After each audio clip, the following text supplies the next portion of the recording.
Et du coup, ce qui est intéressant avec ce type de profil-là, c'est que je lui dis, bah, tu sais que le marché de la health tech, donc de la santé dans le secteur de la tech, c'est un marché qui va exploser dans les prochaines années.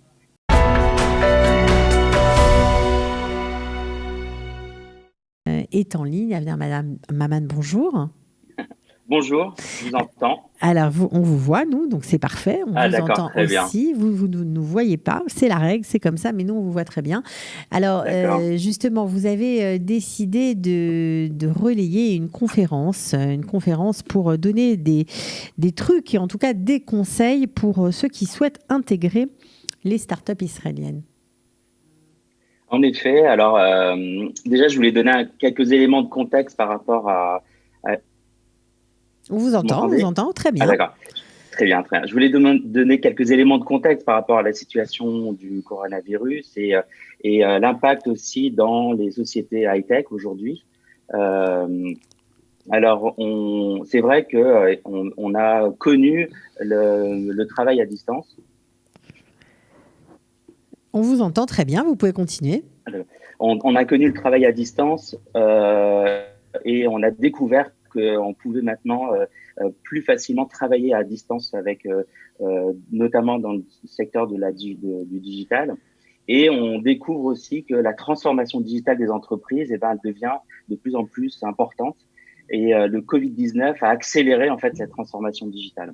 Et du coup, ben, tous les nouveaux métiers qui sont dans le secteur du digital, ben, ils ont aujourd'hui des opportunités, de nouvelles opportunités. Et c'est là où je vais donner un message assez positif par rapport au Corona, c'est qu'aujourd'hui, on a plein d'entrepreneurs, plein de startups qui vont mettre en œuvre des nouvelles solutions pour pallier en fait avec toutes les contraintes, les nouvelles contraintes qu'on peut avoir et aborder en fait cette révolution, on va dire digitale, avec des nouveaux projets.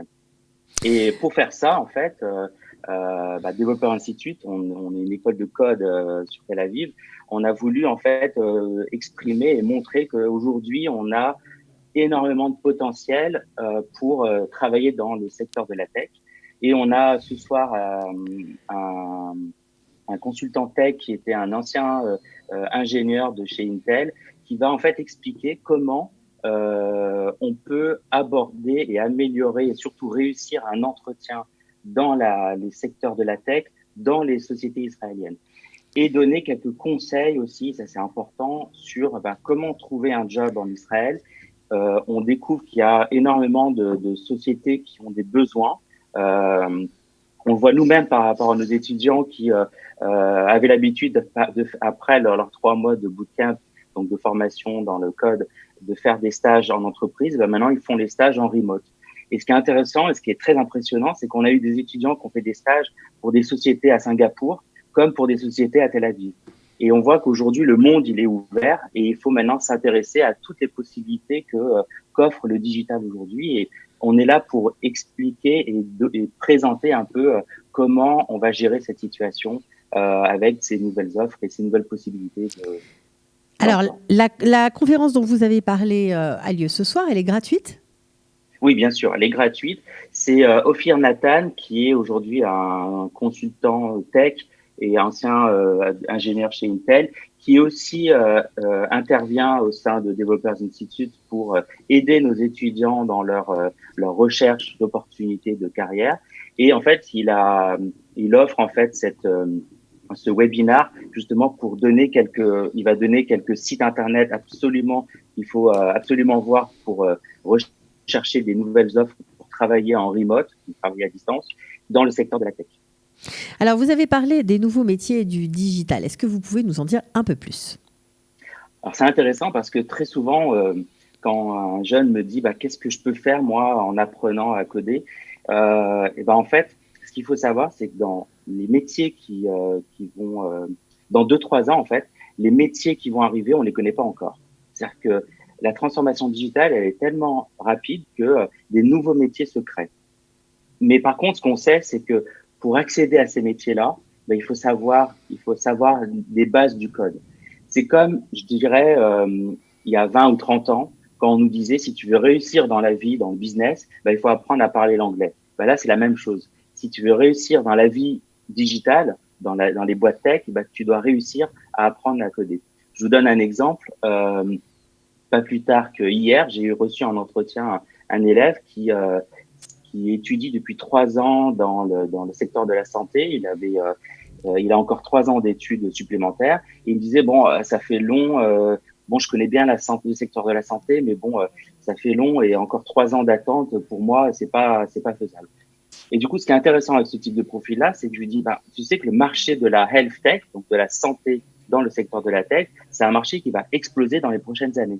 Parce qu'on s'est rendu compte que dans le secteur de la santé, on l'a vu avec le corona, il y avait un manque crucial de communication, il y avait un manque crucial d'outils qui permettaient d'améliorer les process dans le secteur de la santé.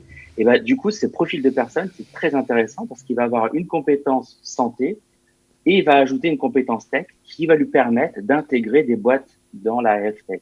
Et je lui ai tout de suite conseillé d'aller voir les sociétés qui travaillent dans la health tech. Et ce qui est intéressant, c'est qu'en Israël, il y a une organisation qui s'appelle Startup Nation Central qui fait un annuaire de toutes les startups israéliennes avec tous les contacts. Il suffit d'aller sur startupnationcentral.org et vous allez en haut à droite, il y a marqué le Finder. Et sur le Finder, vous allez voir toutes les 6000 startups en Israël. Et c'est une source d'information qui est très riche. Et j'invite tout le monde à se renseigner dans son secteur d'activité pour voir un peu aujourd'hui et demain surtout comment il peut aider à travailler dans la health tech, dans la food tech, dans la fintech, etc. Pour essayer d'améliorer et en fait de trouver des nouvelles solutions à ces différents secteurs d'activité. Bien, écoute, Avner Maman, on est ravis de ce message plein d'espoir, voilà, qui ouvre des perspectives à la jeunesse, voilà, à tous ceux qui rentrent sur le marché du travail, en tout cas qui donne des idées aussi pour se spécialiser. Voilà, évidemment, on écoutera avec plaisir donc cette conférence donnée par Ophir Nathan ce soir. On mettra le lien sous la vidéo. Merci d'avoir participé à l'émission ce matin et bonne fête de l'Akba Omer. Merci, bonne fête, au revoir. À bientôt, ciao. Retrouvez du dimanche au vendredi notre live quotidien spécial coronavirus. 3 heures de direct ininterrompu de 8h à 11h. Pour tout savoir sur l'actualité du virus en Israël, mené par Daniel Haïk, Olivier Granillic et Cathy Choukroun. Le live Studio Qualitas est tous les jours en direct, puis en replay sur Facebook, YouTube ou sur notre application et sur le site studioqualita.com.